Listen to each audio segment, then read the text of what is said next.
Oi, pessoal. Bom, eu estou aqui às voltas com essa novela da oferta de educação à distância no ensino presencial. Essa história começou há muito tempo, desde antes da 4.059, né, que é uma portaria de 2004, depois que foi revogada pela 1134 em 2016, que foi revogada pela 1428 em 2018 e agora a 1428 foi revogada pela 2117, que é do dia 6 de dezembro e foi publicada hoje. É algo esperado, né? Todo mundo já esperava, as mudanças vão acontecer mesmo.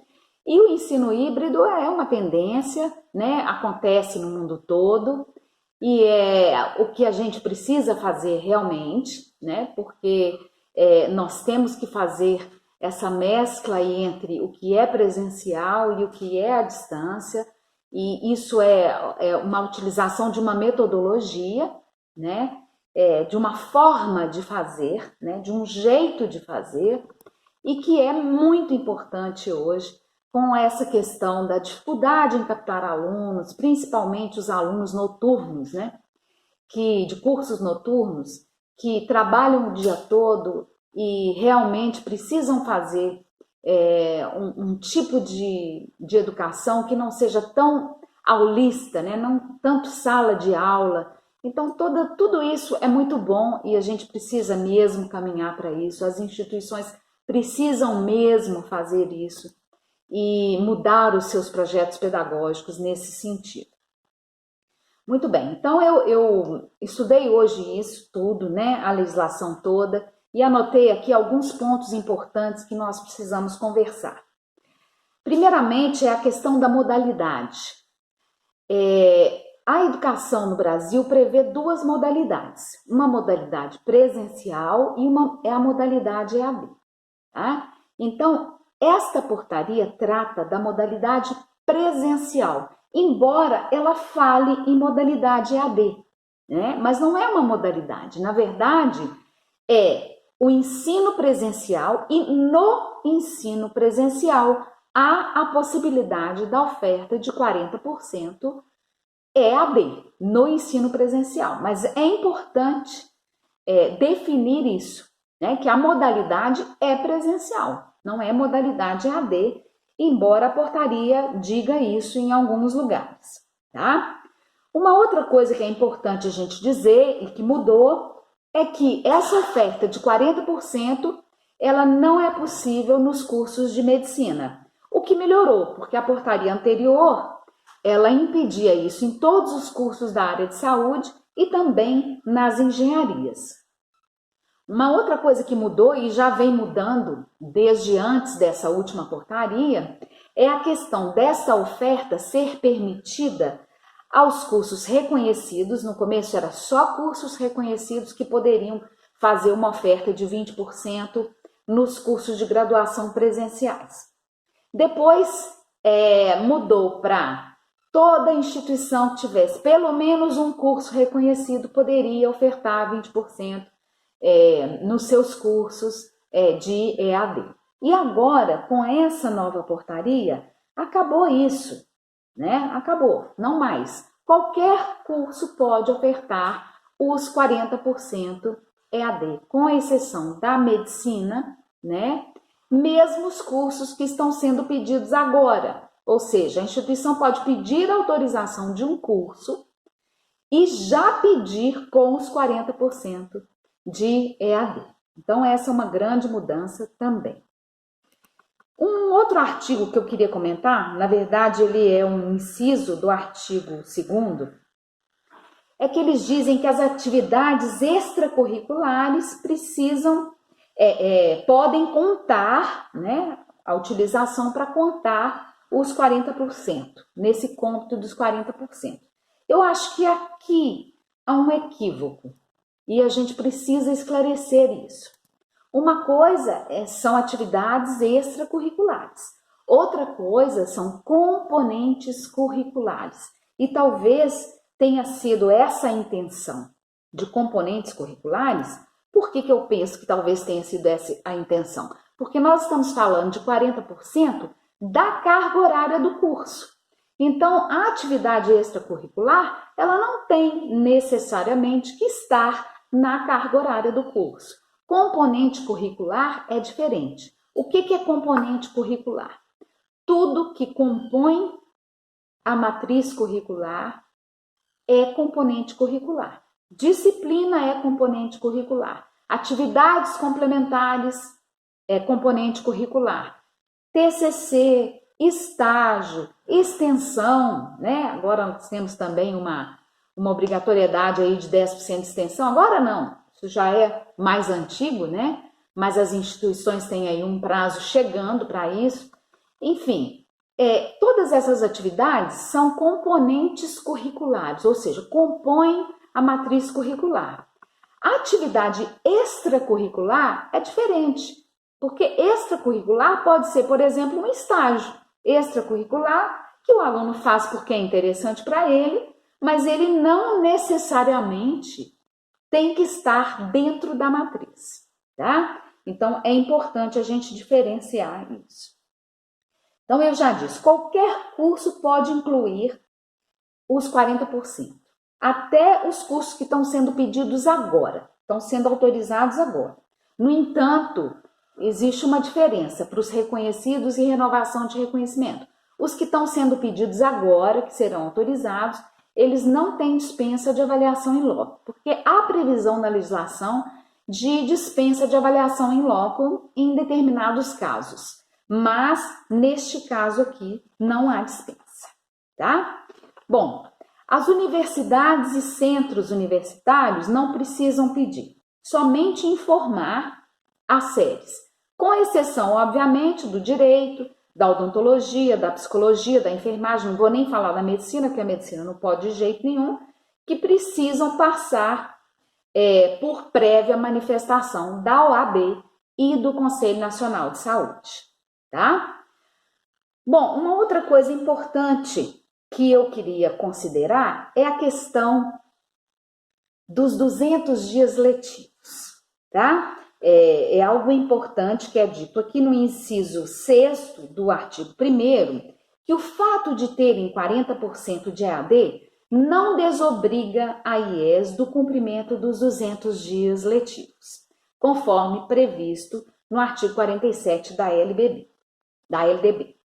Bom, é muito. 40% é muito. É quase a metade da carga horária do curso, tá? Como que a gente vai fazer isso? Tem jeito? Tem jeito, tá? Mas as matrizes precisam ser bem pensadas, os projetos pedagógicos precisam ser bem pensados para que a gente consiga atender à legislação e aos 200 dias letivos e fazer uma oferta de 40% de AD dentro de um curso que é presencial, tá? Então, isso é muito importante. Talvez alguns pensem, é uma amarra? É uma forma de amarrar? Bom, essa questão é complicada, porque também se deixa livre isso e não precisa cumprir esses 200 dias letivos, aí começa a farra dos cursos de final de semana, que a gente sabe muito bem como que funciona, né? E aí não é uma boa medida, tá?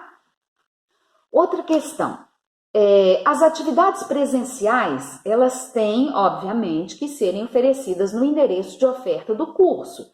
Não é polo, não se trata de modalidade à distância, nós estamos falando de um curso presencial. Então, obviamente, as atividades presenciais, elas serão ofertadas no endereço, que é o endereço da instituição, que o curso funciona, tá?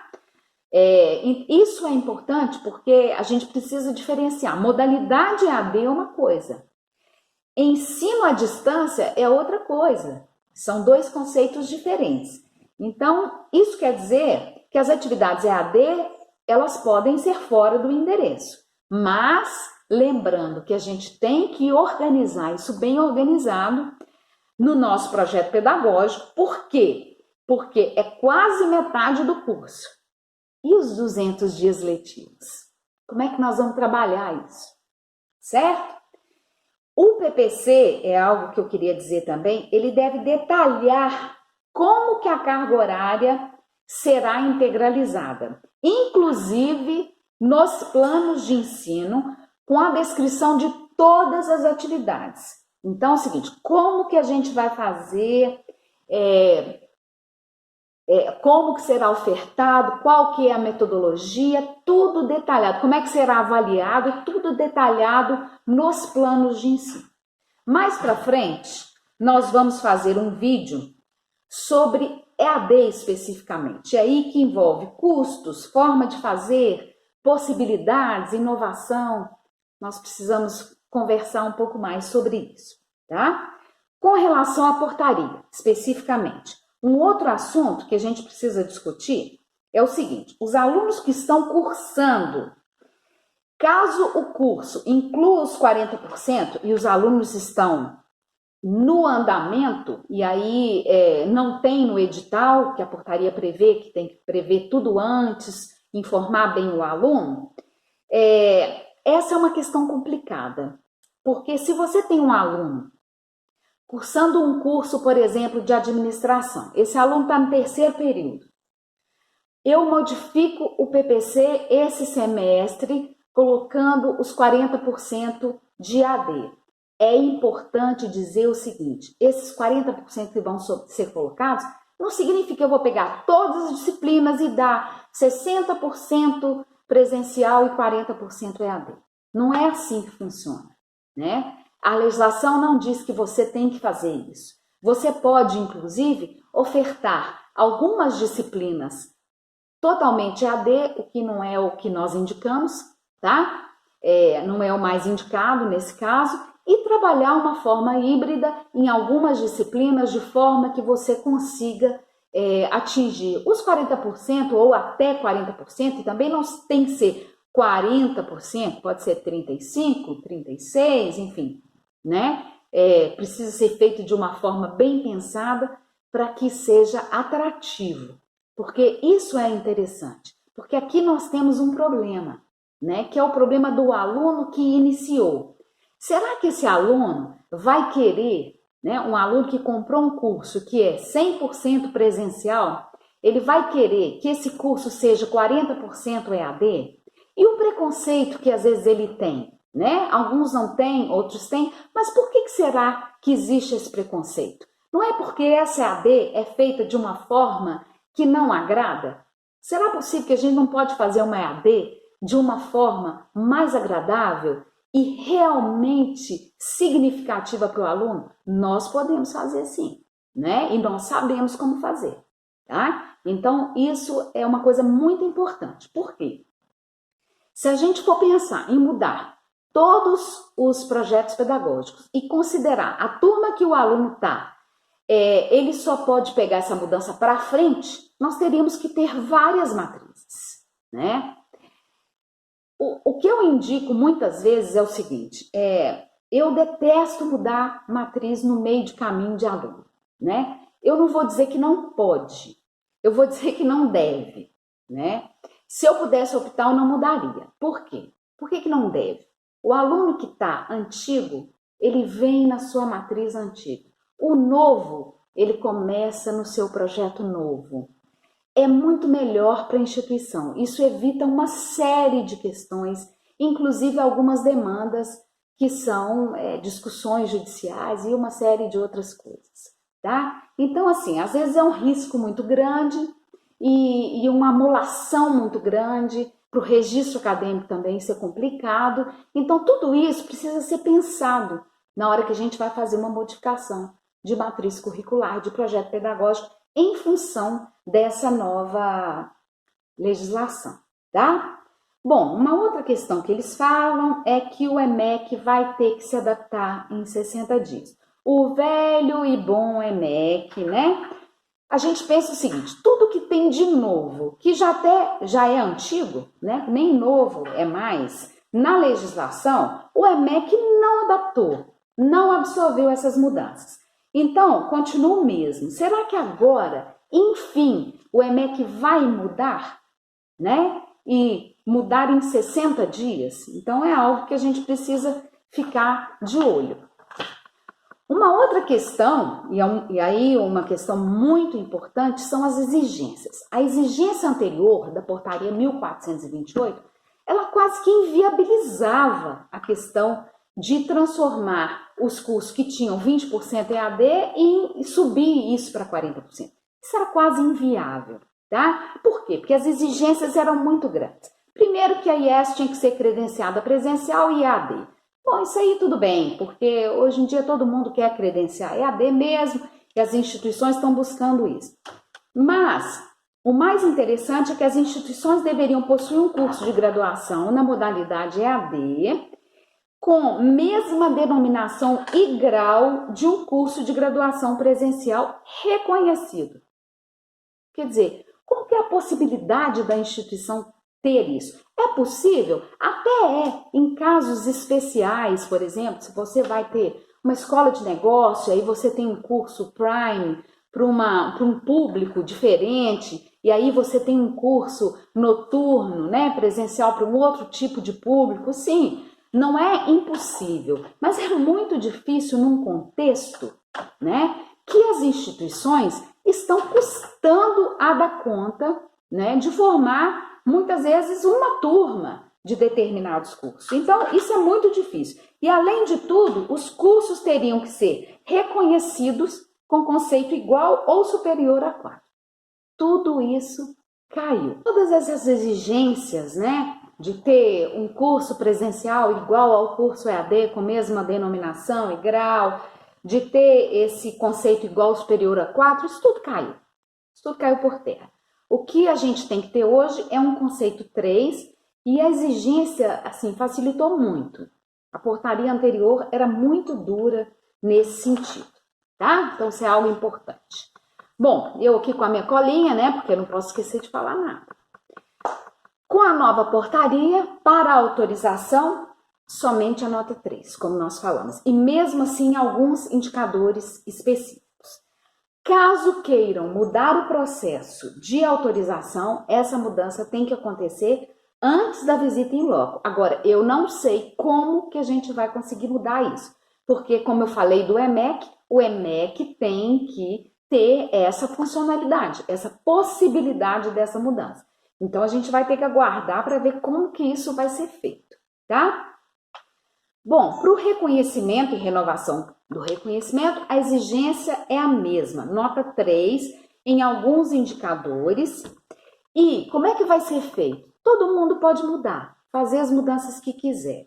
Quando você entrar com o processo de reconhecimento, renovação de reconhecimento, quando o processo estiver correndo, no final do processo, né, na fase final, de parecer final, eles vão olhar se você pode continuar ofertando esses 40%, se você não pode mais ofertar esses 40%, de acordo com o que você atendeu. Se você não atendeu às exigências, o MEC pode aplicar aí as penalidades previstas na legislação, tá? Bom, o EMEC mudando em 60 dias, o que a portaria diz é que todos os processos, tanto de autorização quanto de reconhecimento, eles terão tramitação prioritária, tá? Isso os que forem protocolados antes da portaria. Por quê? Bom, provavelmente é uma política, né? É um incentivo a essa oferta de EAD, é um incentivo para as instituições também terem uma oferta mais flexível para conseguir mais alunos, porque a coisa não está fácil, né? Bom, pessoal, basicamente é isso. Nós vamos fazer outros vídeos para falar um pouco mais dessa questão da EAD, né? Eu e o professor Willy, mas é urgente verificar essa legislação, era urgente falar um pouco disso, esclarecer um pouco esses detalhes da legislação que geraram muitas dúvidas, tá? Eu agradeço a todos. Essa mudança é uma mudança muito significativa, muito, porque ela representa mudança em todos os projetos pedagógicos de cursos.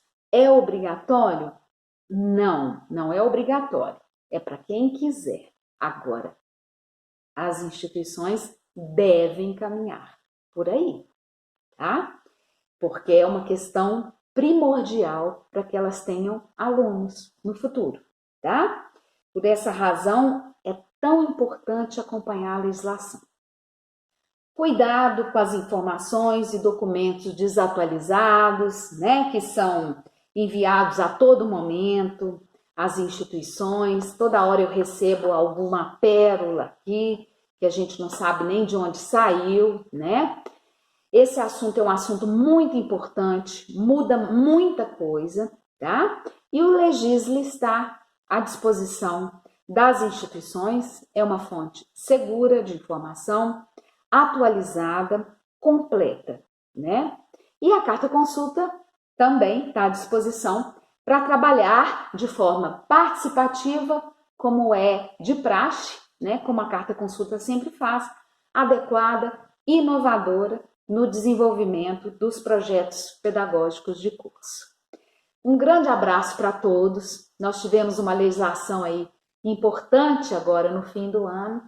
É prática, né? Chega o fim do ano, aí acontece tudo, as legislações começam a pipocar, então a gente já está acostumado com isso, né? Eu desejo a todos um Feliz Natal, um bom final de ano e um ano cheio de boas surpresas e cheio de alunos também, né? É isso aí, pessoal. Grande abraço.